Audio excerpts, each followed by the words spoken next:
মাননীয় মুখ্যমন্ত্ৰী মহোদয়ে বাগিচা অঞ্চলৰ কাৰণে আদিবাসী চাহ জনগোষ্ঠী সমাজৰ কাৰণে ইমানেই স্কিম লৈছে মই মানে এটা বাইটত ক'ব নোৱাৰিম। আপুনি যেতিয়া 1 ঘণ্টাৰ প্ৰগ্ৰাম কৰিব তেতিয়াহে মই গোটেইখিনি কথা ক'ব পাৰিম।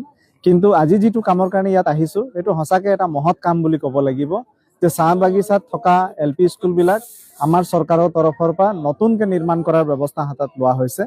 আজি তালাপ এপিজে প্ৰাথমিক বিদ্যালয়খন আমি নতুন ভৱন নিৰ্মাণৰ কাৰণে আজি ভূমি পূজন কৰিছোঁ।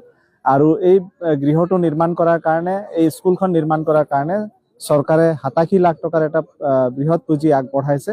আৰু তালাপ চাহ বাগিচাত আমি 2খন LP স্কুল নিৰ্মাণৰ কাম হাতত লৈছোঁ। আৰু ডুমডুমা বিধানসভা সমষ্টিত 24খন বিদ্যালয় আমি নতুনকৈ নিৰ্মাণ কৰাৰ ব্যৱস্থা হাতত লৈছোঁ। মই ভাবোঁ বিদ্যালয়বিলাক নিৰ্মাণ হ'লে ল'ৰা ছোৱালীবিলাকে এটা ভাল পৰিৱেশ, সুন্দৰ পৰিৱেশ আৰু আজি LP স্কুলবিলাকত 6টা ক্লাছ থাকে।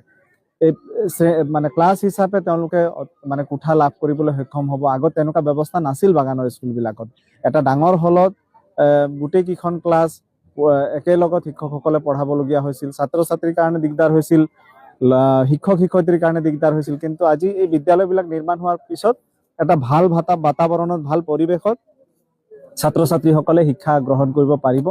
ইয়াৰ উপৰিও আমাৰ চৰকাৰে বাগিচা অঞ্চলত হাইস্কুলৰ নিৰ্মাণ কৰিছে। ইতিমধ্যে আমি আৰু নতুনকৈ 100খন হাইস্কুল এই জানুৱাৰী মাহৰ ভিতৰতে মুকলি কৰাৰ পৰিকল্পনা লোৱা হৈছে গোটেই অসমত, যাতে ল'ৰা ছোৱালীয়ে প্ৰাথমিক বিদ্যালয়ৰ শিক্ষা শেষ কৰি পেলাই হাইস্কুল বহুত দূৰত গৈ শিক্ষা যাতে ল'ব লগা নহয়। বাগানৰ ওচৰতে কাষতে মানে 2-3খন বাগানৰ মাজত এখন হাইস্কুল নিৰ্মাণ কৰা হৈছে, যাতে বাগানত শিক্ষাৰ এটা পৰিৱেশ, শিক্ষাৰ এটা খুব সুন্দৰ বাতাবৰণ, আৰু বাগানত যিহেতু ড্ৰপ আউটৰ হাৰ বহুত বেছি, শিক্ষাৰ হাৰ কম, গতিকে সেই ক্ষেত্ৰত আমাৰ চৰকাৰে বহুত মানে ডাঙৰ এটা পদক্ষেপ লৈছে। মই ভাবোঁ ইয়াৰ যোগেদি 4-5 বছৰৰ ভিতৰত আমি বাগিচা অঞ্চলত শিক্ষাৰ ক্ষেত্ৰত এটা নতুন আমি জাগৰণ দেখা পাম বুলি মই ভাবোঁ।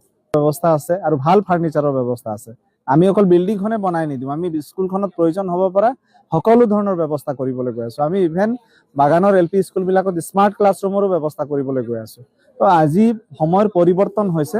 এটা সময় আছিল যে হয়তো মানে বাগিচা শিক্ষাৰ ক্ষেত্ৰত যথেষ্ট অৱহেলা কৰা হৈছিল, চৰকাৰবিলাকে যিমান গুৰুত্ব দিব লাগিছিল দিয়া নাছিল। কিন্তু মাননীয় মুখ্যমন্ত্ৰী ডক্টৰ হিমন্ত বিশ্ব শৰ্মা ডাঙৰীয়াৰ নেতৃত্বত সেই সকলো চিন্তাধাৰাৰ ব্যৱস্থাৰ পৰিৱৰ্তন হৈছে। এতিয়া বাগিচাৰ ওপৰত সম্পূৰ্ণৰূপে ফ'কাছ কৰি পেলাই কাম কৰা হৈছে, যাতে এই পিছপৰা জনগোষ্ঠীটো আগুৱাই আহিব পাৰে।